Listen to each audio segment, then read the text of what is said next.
Pemerintah dan DPR sepertinya tutup mata dan telinga soal revisi Undang-Undang TNI. Pembahasan revisi yang terkesan ugal-ugalan bakal berlanjut ke pembahasan tingkat 2, yakni pengesahan dalam rapat paripurna yang menurut rencana bakal digelar pada Kamis 20 Maret 2025. Akankah masih ada kekhawatiran terkait hal ini?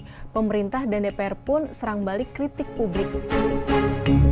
Dalam rapat kerja Komisi 1 DPR dengan agenda pembahasan tingkat 1 RUU TNI di Kompleks Parlemen Jakarta Selasa 18 Maret 2025, 8 partai parlemen yakni PDIP, Partai Gerindra, Partai Golkar, PKB, Partai Nasdem, PAN, PKS, dan Partai Demokrat menyetujui RUU TNI disahkan. Pembicaraan tingkat 1 itu sudah selesai dan menyetujui poin-poin, ada kurang lebih sekitar 3, menyangkut soal tugas dan fungsi pokok TNI. Yang kedua menyangkut soal kekhawatiran, menyangkut soal dui fungsi ABRI, itu terjawab bahwa itu sama sekali tidak benar. Ada penambahan dari 11 menjadi 16 yang sesungguhnya sebenarnya hanya 14 untuk jabatan. Masih berkaitan dengan tugas yang terkait dengan pertahanan negara. Nah karena itu yang lebih penting adalah menyangkut soal usia pensiun. Semua yang menyangkut soal jabatan aktif dinas militer itu masih berkaitan dengan tugas fungsi pokok dalam bidang pertahanan dan keamanan. Anggota Komisi 1 DPR dari fraksi PDIP TB Hasanuddin yang sebelumnya menolak RUU TNI kini akhirnya luluh juga. Ia kini menyebut setelah mengikuti pembahasan revisi secara penuh, PDIP menyetujui isi RUU TNI. Ia pun menyebut RUU TNI memberikan kepastian hukum kepada prajurit yang ditugaskan di ranah sipil. Terkait peningkatan batasan usia pensiun menurut dia, hal itu juga dapat membantu seluruh keluarga prajurit TNI dan mengoptimalkan potensi sumber daya manusia yang dimiliki TNI.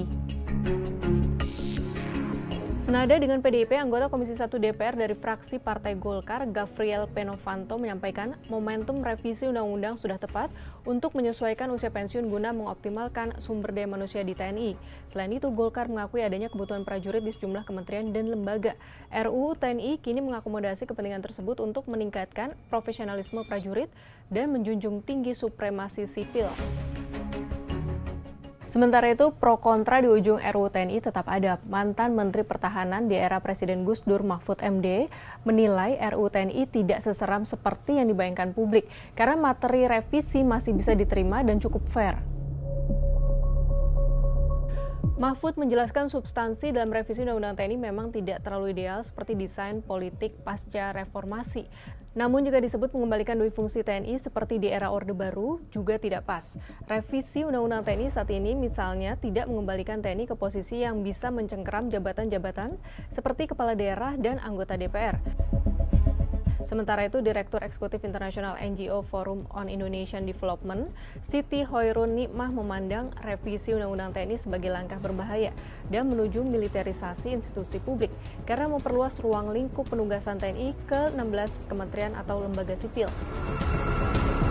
Kita nanti Kamis 20 Maret apakah RUU TNI akan mulus disahkan oleh DPR atau masih ada suara sumbang dari publik yang membuat revisi Undang-Undang TNI batal disahkan seperti nasib RUU Pilkada yang sempat ramai karena demo pada Agustus 2024 lalu.